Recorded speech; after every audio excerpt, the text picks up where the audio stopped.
Have you ever finished an English lesson feeling really motivated, and then, just an hour later, gone back to living your entire day exactly the same way you always do? I think that's something many English learners experience, but very few people stop to think about it. They study, they take notes, they complete exercises, they watch videos. Maybe they even buy another course because they believe this one will finally be the one that changes everything. But weeks pass, months pass, sometimes even years pass, and they still say, "I don't feel comfortable speaking English." Now, when that happens, most people reach one conclusion. They assume they haven't studied enough, so they study even more. They download another app, they buy another book, they memorize another list of words. But what if the real problem isn't that you're studying too little? What if you're simply not giving your English a place in your everyday life? I once heard someone describe this in a way that stayed with me. They said, "I've been learning English for 10 years. 10 years. At first, that sounds impressive. But then they admitted something surprising. In those 10 years, I almost never actually used it. And honestly, I think that sentence describes millions of learners around the world, because studying and using are two completely different experiences. Think about it for a moment. Imagine someone who spends years reading books about swimming. They know every stroke. They understand breathing techniques. They can explain how to float. They've watched hundreds of videos, but they've never stepped into a pool. Would you expect that person to feel confident swimming? Probably not. Not because they're lazy, not because they're unintelligent, but because information doesn't automatically become ability. English works the same way. Sometimes we treat the language like a school subject instead of a living skill. We collect information, grammar rules, vocabulary lists, expressions, podcasts, certificates, finished courses, and every one of those things has value. I'm not saying studying is useless, far from it. Studying builds the foundation. It gives you tools. It helps you understand how the language works. But foundations aren't houses. At some point, you have to start building something on top of them. That's where many learners get stuck. They become professional students. They're always preparing for the moment they'll finally start using English, but that moment keeps moving further away. I'll speak when I know a little more. I'll wait until my pronunciation improves. I'll start conversations after I finish this course. I'll try next month. Next month becomes next year, and before they realize it, they've spent years preparing without really participating. I don't think that's because people lack discipline. Actually, I think it's often the opposite. Most adult learners are incredibly dedicated. They wake up early. They study before work. They review flashcards during lunch. They listen to English while driving. They're making a real effort. The problem isn't effort. The problem is direction. Because there's a huge difference between learning about English and living with English. One fills your notebook. The other changes your brain. And our brains are fascinating. They don't just learn through information. They learn through experience, through repetition, through real situations, through making small mistakes, through hearing familiar expressions over and over, until they stop feeling like translations and start feeling natural. That's when something interesting begins to happen. English slowly stops feeling like homework. It starts feeling like part of your life. And I know that idea might sound strange if you've always seen English as another subject you have to study. That's how many of us were taught. Open the textbook, complete the exercise, memorize the rule, take the test, move to the next chapter. School trained us to believe that success comes from finishing lessons. Real life teaches something different. Success comes from using what you've learned. You don't become a confident driver because you passed the written exam. You become confident after hundreds of ordinary drives. You don't become comfortable cooking because you watched cooking shows. You become comfortable because you've burned a few meals, forgotten ingredients, and eventually realized you can make dinner without thinking so much. Language grows exactly the same way, not in perfect moments, in ordinary ones. And maybe that's the biggest misunderstanding many English learners carry. They believe English belongs inside study time, maybe 30 minutes every evening, maybe an hour on weekends. Then the lesson ends, the notebook closes, the app disappears, and English disappears with it until tomorrow. But languages were never meant to live inside notebooks. They were meant to live inside people. And I think that's where today's conversation begins. Not with grammar, not with vocabulary, but with a simple question. What would happen if English stopped being something you study and started becoming something you actually use? You know what really stayed with me after listening to you, Jordan? That idea of people becoming professional students, because I think many of us have been there without even realizing it. We start believing that learning English is something that only happens during study time, maybe from 7 to 8 in the evening, maybe on Saturday mornings, maybe whenever we open an app. And once that lesson is over, English disappears. Our phone goes back to Spanish. Our music goes back to Spanish. Our social media goes back to Spanish. Our thoughts stay in Spanish. Our conversations stay in Spanish. Then the next day we wonder why English still feels like a stranger. I remember talking to a woman a few years ago who told me something that sounded completely normal at first. She said, "Laura, I study English every single day." I smiled and said, "That's wonderful." Then I asked her another question. "So, when do you actually use it?" She looked at me for a few seconds and she laughed, not because it was funny, but because she realized she didn't have an answer. She wasn't using it. She was only studying it. I think that conversation happens more often than people imagine. Sometimes we confuse exposure with participation. Watching someone else speak English isn't the same as speaking. Reading English isn't the same as creating your own sentences. Understanding isn't exactly the same as communicating. They're connected, but they're not identical. Imagine someone who dreams of becoming a musician. Every day they watch incredible piano performances. They know the names of famous composers. They read books about music theory. They can recognize beautiful melodies, but they almost never sit down and touch the piano. Would they improve? Probably a little. Would they become comfortable playing? Probably not. Because eventually your hands have to experience what your eyes have been watching. Language works the same way. Your mouth needs practice. Your ears need repetition. Your brain needs those little moments where it searches for a word, finds it, and realizes, "Oh, I actually knew that." Those tiny victories matter. In fact, I think they're some of the most important moments in language learning. They're small, almost invisible, but they slowly change the story you tell yourself. Instead of saying, "I can't speak English," you begin saying, "Maybe I can." Then, "I'm getting better." Then one day, without noticing exactly when it happened, you're simply having a conversation. Not a perfect conversation, just a real one, and that's enough. Something else I've noticed is that adults often treat English differently from every other skill they have. If someone starts going to the gym, they expect to feel awkward at first. If they learn to cook, they expect to burn a few meals. If they start dancing, they know they'll miss a few steps. Nobody says, "I missed one dance move. Maybe dancing isn't for me." But with English, one uncomfortable conversation, one forgotten word, one awkward silence, and suddenly people think, "I'm just not good at languages." That's such a heavy conclusion to reach from one imperfect moment. Maybe the problem wasn't your English. Maybe the problem was expecting yourself to perform perfectly before giving yourself permission to practice. I also love something you said earlier. You talked about giving English a place in your everyday life. I think that's a beautiful way to describe it, because we're not asking people to move to another country tomorrow. We're not saying they need to speak English 8 hours a day. We're talking about something much smaller and much more realistic. What if English became part of your normal routine instead of something reserved for homework? Maybe you watch one short video while drinking your morning coffee. Maybe you describe what you're cooking in simple English. Maybe you think about tomorrow's plans using easy sentences. Maybe you leave your phone in English instead of changing it back after every lesson. None of those things seem dramatic. That's exactly why they work. Real change usually doesn't arrive through one giant decision. It arrives through hundreds of ordinary moments. And maybe that's the shift we're talking about today. Stop asking, "How many hours did I study?"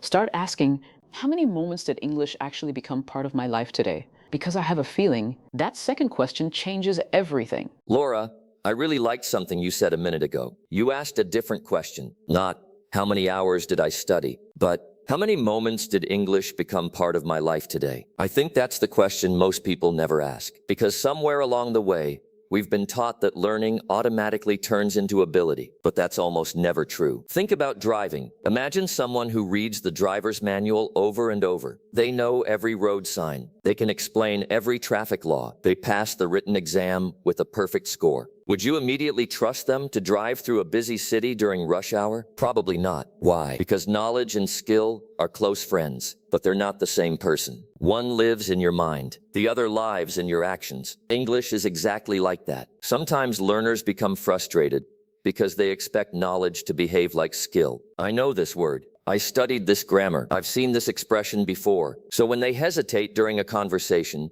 they immediately think, "Why is my English disappearing?" It's not disappearing. Your brain is simply trying to transform stored knowledge into real communication. And that transformation only happens by using it. You know, I play a little guitar. When I first started, I watched countless videos. I learned chord names. I memorized finger positions. I understood music theory much faster than I could actually play. Then one day I realized something. Knowing where to place my fingers wasn't the same as being able to move them naturally. Every chord change felt slow, awkward, uncomfortable. My hands knew what they wanted to do. They just couldn't do it yet. Eventually, after repeating the same songs hundreds of times, something strange happened. I stopped thinking about every finger. My hands simply started moving, not because I had learned more theory, because repetition had transformed information into instinct. Language follows that exact same path. At first you translate, then you remember, then you recognize. Eventually, you simply respond. Not because you're smarter, because your brain has built familiarity, and familiarity is incredibly powerful. Think about your own home. You don't consciously think about where the light switches are. You don't count the steps to your bedroom. You don't calculate how to make your morning coffee. You've repeated those actions so many times that they became automatic. That's what we want English to become. Not something you constantly calculate, something you naturally reach for. The mistake many learners make is believing that more information is always the answer. If speaking feels difficult, they buy another course. If listening feels difficult,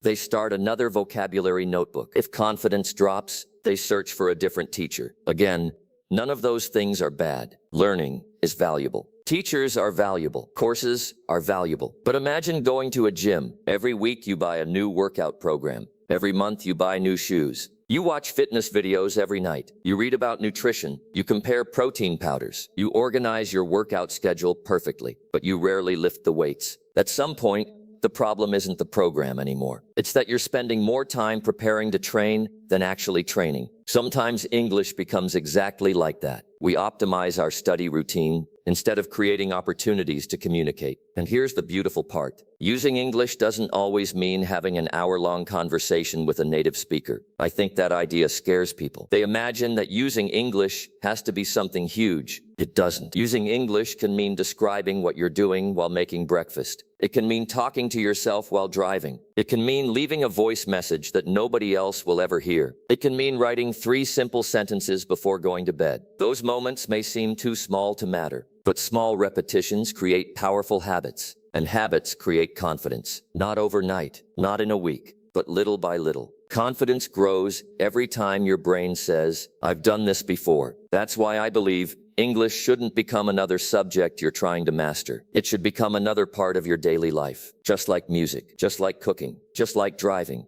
just like exercising, because the goal isn't to know more English. The goal is to make English feel more familiar every single day. And I think that word, familiar, is really important because people often imagine confidence as something dramatic. They think one day they will wake up, suddenly feel fearless, and start speaking English without hesitation. But most confidence doesn't arrive like that. It grows quietly. It grows through repetition, through ordinary moments, through doing something enough times that it stops feeling unusual. I remember speaking with a man who had studied English for years. He understood podcasts. He could read articles. He knew a surprising amount of vocabulary. But every time he tried to speak, he became frustrated. He told me, "I know the words, Laura. I just can't find them fast enough." And that sentence says so much, because the words were there. The knowledge was there. What was missing was access. He had spent years putting English into his mind, but almost no time practicing how to bring it back out. So I asked him to try something simple. Not a full conversation, not a presentation, not a complicated exercise, just 1 minute every morning. 1 minute describing what he could see. The coffee is hot. The window is open. I have a meeting today. I'm feeling tired. Simple sentences. Almost embarrassingly simple. At first, he felt ridiculous. He told me, "This is too easy. I already know these words." And I said, "Yes, that's exactly the point." He didn't need more words. He needed to use the words he already had. After a few weeks, something began to change. Not his grammar, not his vocabulary, his speed, his comfort, his ability to start speaking without preparing every sentence in advance. That is the kind of progress people often ignore because it doesn't look impressive on paper. There is no certificate for it, no score, no completed level. But in real life, it changes everything. Because English is not only about what you know, it's also about what you can access when you need it. And access improves through use. I think this is why tiny changes can be so powerful. People hear the phrase, "use English every day," and imagine they need to redesign their entire life. They think they need native-speaking friends, a job in English, hours of free time, maybe even a different country. But you can begin where you already are. You can make English part of things you already do. Maybe you usually make a shopping list. Write part of it in English. Maybe you talk to yourself while getting ready for work. Use 1 or 2 English sentences. Maybe you watch cooking videos. Choose one in English. Maybe you send voice notes to yourself. Describe your day for 30 seconds. The goal is not to make your whole life English. The goal is to stop keeping English locked inside study time. And there is another change that helps. Start choosing content because you enjoy it, not only because it teaches you something. This matters more than people realize. If every English video feels like homework, your brain will always connect English with effort, with correction, with pressure. But when you watch something funny or interesting or emotional, English starts becoming connected to curiosity, to entertainment, to life. Maybe you love football. Watch a short football interview in English. Maybe you love skincare. Follow one creator who speaks English. Maybe you enjoy technology, travel, cooking, music, movies, or fitness. Let English enter through something you already care about. That creates a completely different relationship with the language. You're no longer saying, I have to study English. You're saying, I want to understand this. That small change creates motivation naturally. And there is something else I want to say, because I know some learners hear advice like this and immediately become perfectionists again. They create a huge daily plan, 20 minutes of speaking, 30 minutes of listening, 10 new words, a journal entry, a podcast, a conversation. Then they miss one day and feel like they failed. Please don't turn using English into another impossible routine. The purpose is not to create more pressure. The purpose is to create more contact. A few minutes count. One sentence counts. One voice note counts. One real attempt counts. Consistency does not mean doing everything every day. It means returning. Returning after a busy day. Returning after a difficult week. Returning even when your English feels slow. That's how skills grow, not through perfect discipline, through repeated return. And maybe the most important change is this. Stop waiting for English to feel natural before you use it. Use it while it still feels unnatural, because natural is not the beginning. Natural is the result. The first few times will feel strange. Your sentences may sound too simple. You may pause. You may forget words you know. That's not evidence that you're failing. That's evidence that you're finally practicing the part that study alone cannot give you. Real use, real retrieval, real communication. So perhaps today, you don't need another lesson. Maybe you need one small moment, one moment where English leaves the page, leaves the app, leaves your notebook, and enters your actual life. Laura, I think you just said something that many people need to hear again. Natural is not the beginning. Natural is the result. I love that because somewhere along the way, we've created this strange expectation that English should feel comfortable before we start using it. But that's backwards. Nothing meaningful in life works that way. When you first learned to ride a bicycle, it didn't feel natural. You were thinking about your balance, your hands, your feet. You were probably afraid of falling. If someone had told you, come back when riding feels natural, you never would have learned. The feeling came after the repetition, not before it. I honestly believe that's one of the biggest mindset shifts an English learner can make. Stop asking, when will I feel ready? Start asking, what small experience can I create today? Because experiences change us more than preparation ever will. You know, I sometimes imagine 2 different students. The first student studies English for 1 hour every day. Very disciplined, very organized. But when the lesson ends, English disappears completely. The second student studies for only 30 minutes. But throughout the day, they read 1 article in English. They watch a short interview. They think about tomorrow's plans in English while driving. They write a few sentences before bed. They don't spend more total time. They simply allow English to visit them more often. Now, after 6 months, who do you think feels more comfortable using the language? My guess is the second person, not because they studied harder, because English stopped feeling like an appointment. It became a companion, and I think that's a beautiful way to see language. Not as homework, not as an exam, not as another obligation, as something that quietly walks beside you throughout the day. Maybe while you're making coffee, maybe while you're walking your dog, maybe while you're waiting in line at the supermarket. Those little moments matter much more than we give them credit for. There's another mistake I see very often. People divide their lives into 2 completely separate worlds. This is my real life, and this is my English life. Almost as if English only exists inside a classroom. But languages don't belong to classrooms. They belong to people. They're meant to help us laugh, share ideas, Ask questions, tell stories, express frustration, celebrate good news, comfort someone we care about. The moment English begins participating in your real life, something changes. It stops feeling like information. It starts feeling like communication. And that's when progress becomes much faster than people expect. Not because you're studying more, because your brain finally understands why this language matters. Our brains love purpose. They're much better at remembering things that have meaning. Think about the names of your closest friends. You didn't memorize them by repeating them 50 times. You remember them because those people became part of your life. I think vocabulary works in a similar way. Words become easier to remember when they become connected to experiences, to conversations, to emotions, to real moments, not just flashcards. That's why I don't believe the goal is to collect the biggest vocabulary. The goal is to make the vocabulary you already know alive. Because knowing 100 useful words that you actually use